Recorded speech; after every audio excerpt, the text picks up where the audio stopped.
Flak bursts rip open the sky. Black smoke blossoms around the bomber formation as metal fragments scream past the fuselage. The aircraft shudders violently. Inside the narrow tail compartment, one man sits alone.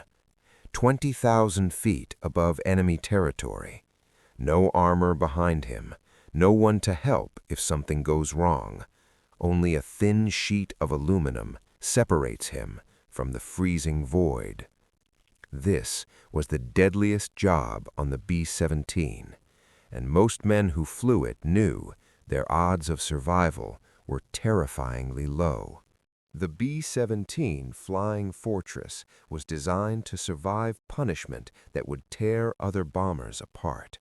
Heavy guns, thick structure, redundant systems. From a distance, it looked nearly indestructible. But there was one place where the illusion ended. The tail. Because back there sat the most exposed crew member in the entire aircraft, the tail gunner.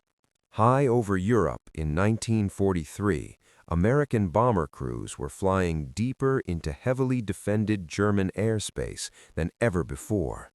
Their mission sounded simple: fly in daylight, drop bombs precisely, return home. But the reality was something far darker.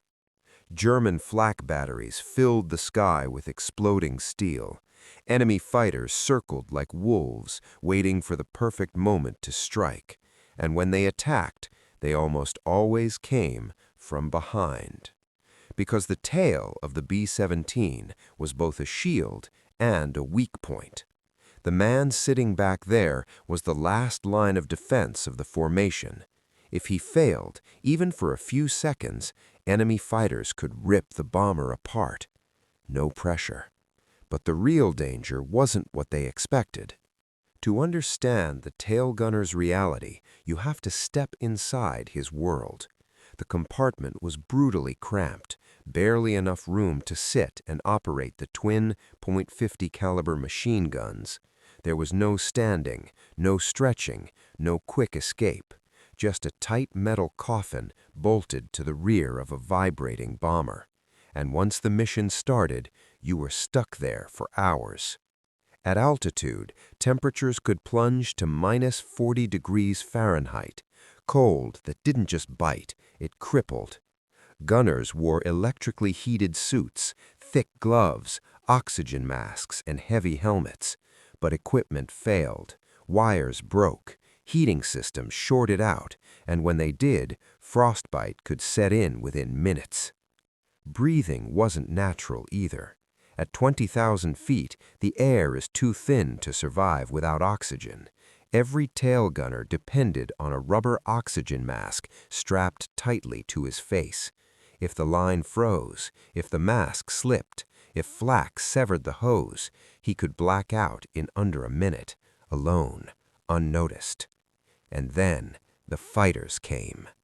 German interceptor pilots knew exactly where to aim. They studied the bomber formations, learned their blind spots, timed their attacks with chilling precision. The most common approach? Dead 6 o'clock, straight at the tail, straight at him. From the gunner's position, enemy fighters didn't just appear, they materialized out of the sky. 1 second, empty horizon. Next second, a Messerschmitt screaming forward at 400 miles per hour, guns already flashing. The closing speed was terrifying. Sometimes the gunner had only 2 or 3 seconds to react. Miss that window, and the bomber might not make it home. But the isolation made everything worse. Unlike the rest of the crew, the tail gunner was physically separated from the aircraft. The roar of the engines was constant. Communication crackled through the intercom, and behind him, nothing but open sky. No friendly faces, no backup, just the knowledge that every enemy fighter pilot in the region was hunting his position. But the most frightening moment came when the formation started taking losses. Because tail gunners saw something the rest of the crew often didn't. They watched other B-17s die. From the rear vantage point, they witnessed bombers peel away, trailing smoke, engines on fire, wings shearing off under flak hits. They saw parachutes, they saw aircraft explode mid-air, and every time it happened, one thought crept in: we might be next. Still, the missions kept coming, again and again and again. Because over occupied Europe, daylight bombing demanded one thing above all else: men willing to sit alone in the most dangerous seat in the sky. Statistically, flying in a B-17 was already one of the most dangerous jobs of the war. Early in the bombing campaign over Europe, some bomber crews faced casualty rates so high that completing a full tour of missions was far from guaranteed. But within the aircraft itself, the tail gunner's position carried a special kind of risk, because when enemy fighters broke through the formation, he was the first man in their sights. And what it felt like back there is something numbers can't fully capture. Imagine sitting motionless for hours, your knees locked, your oxygen mask fogging with every breath, the aircraft vibrating non-stop beneath you. Outside the glass, a frozen, hostile sky.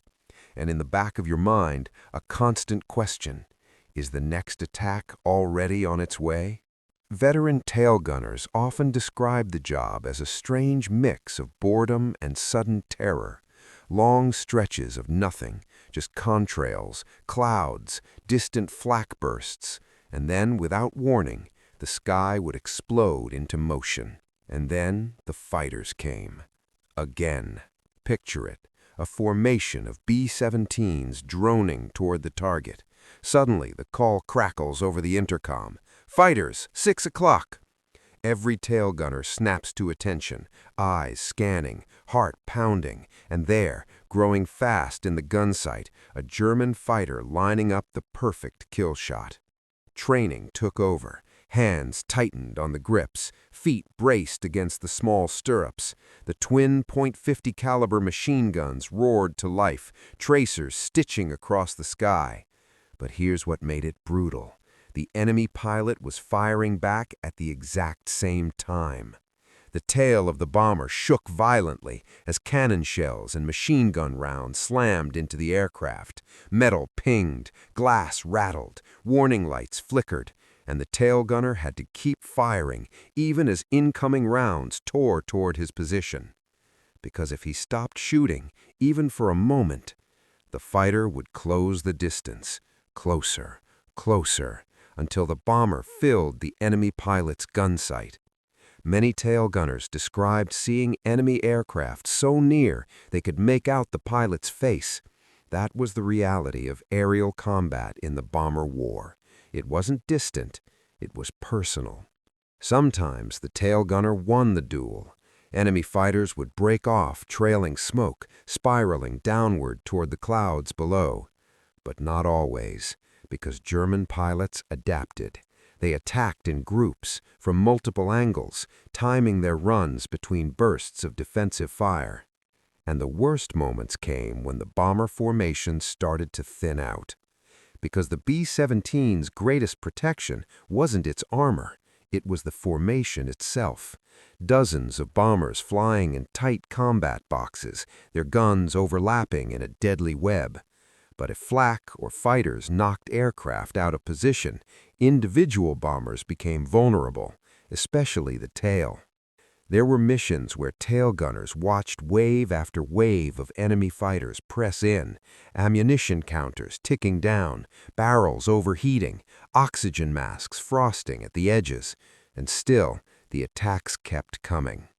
But even then, the man in the tail had one job: hold the line. Many did, with extraordinary courage. They stayed on the guns despite wounds, despite freezing temperatures, despite knowing they were the most exposed crew member on the aircraft, because every second they kept those fighters back increased the odds that the bomber and the crew might make it home. When the mission finally ended and the B-17 descended toward friendly airfields, the tail gunner was often the last to leave his position. stiff, exhausted, sometimes half frozen, but alive, at least for that mission. Thousands of young men served in that lonely compartment at the rear of the flying fortress. Many never returned. Others flew mission after mission, fully aware of the odds stacked against them. They weren't always the most famous crew members, not the pilot, not the bombardier, but when enemy fighters came screaming in from the darkness behind the formation, every man on that bomber depended on one thing: the tail gunner. Alone in the freezing sky, watching the horizon, waiting for the next attack, he held the line when it mattered most. And in the brutal air war over Europe, that lonely seat in the tail of a B-17 was one of the most dangerous jobs in the world.